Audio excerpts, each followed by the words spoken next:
Yo, what up, Street Dogs? There, Kim. All right, the thought: how to motivate yourself to shoot photography again. So, I think one of the most difficult things that we face as photographers is always having the motivation to essentially make photos. Now, I think the biggest reason why photography is so difficult for many of us is that we try too hard to placate our followers. I think social media is probably the worst culprit, and essentially,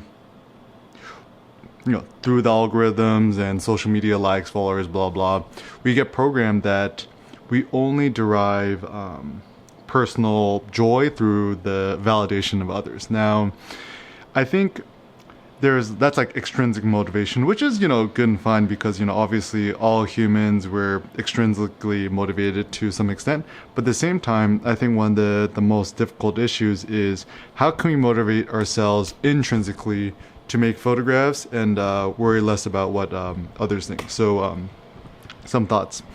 So first and foremost, I think it's important to shoot like a child, which means, you give your 2 to 3 year old nephew, niece, whatever, a camera and just kind of see how they photograph, how they run around and photograph without discrimination. They just photograph everything. And it's funny is like, once you become adults too, right? Like when you're a kid, you paint, draw, do whatever. There's never a notion of, oh, is this good or bad? It's like a kid doesn't really care. They just like to draw, and they don't even need external validation. Like I remember when I was a kid and I would paint and draw with crayons, I'd be like so focused, and I didn't really care to show it to my mom or anyone and get a pat on the back. I just did it for the sake of it.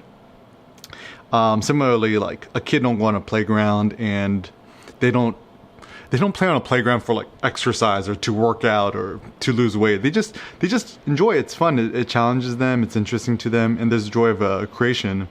And so I would say just allow yourself to become a child again. Get rid of these nonsensical notions of good or bad and stuff like that, and just realize there's an intrinsic joy of photographing, and that's good. Some other advice too is I think this is kind of a stoic notion, is that certainly there are things in life which are more advantageous and less advantageous for us. So for example, it's snowing like a mofo outside here in Providence, and it could be good to use that to your advantage, that like sometimes bad weather is actually the best time to photograph. So like if it's super cold, if it's raining, it's wet, it's snowing, whatever, just put on a shitload of clothes and put on a good jacket, put on an umbrella, whatever, and just go out and make photos, and just realize that bad weather is actually often the best time to make photos. And I don't know, also like I think I've found for myself, if I'm super exhausted or I've slept poorly, whatever, it's really, really hard for me to motivate myself to make photos. So physiological strength is necessary. So for me, if I could optimize for one thing in my life, it's probably sleep, which means, for me at least, not drinking coffee or alcohol, whatever, before I sleep and stuff like that. Unfortunately, I'm like currently living in a place where there's a lot of street noise, so I've been putting in like in-ear monitor headphones, and I download on my iPad the Dark Noise app. It's like $6. I use the spaceship machine, and it's helped me sleep so much better. And as a consequence, I wake up feeling much more refreshed, drink coffee, and I get more enthusiasm for life when I've slept well. And I've also found that in terms of visual inspiration, finding inspiration for photography is good when you study things outside of photography. So for example, I've been studying a lot of Japanese woodcut block prints like Hiroshige, Hokusai, Utamaro, I think so. Yoshi, there's another guy named Yoshi.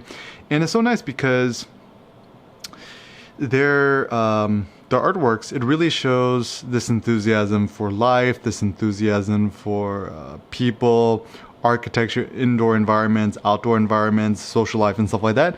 And so that actually gives me a huge rush of inspiration. Also studying calligraphy, and just realizing that the great joy of photography and stuff like that is that anything could be photographed and anything could be interesting.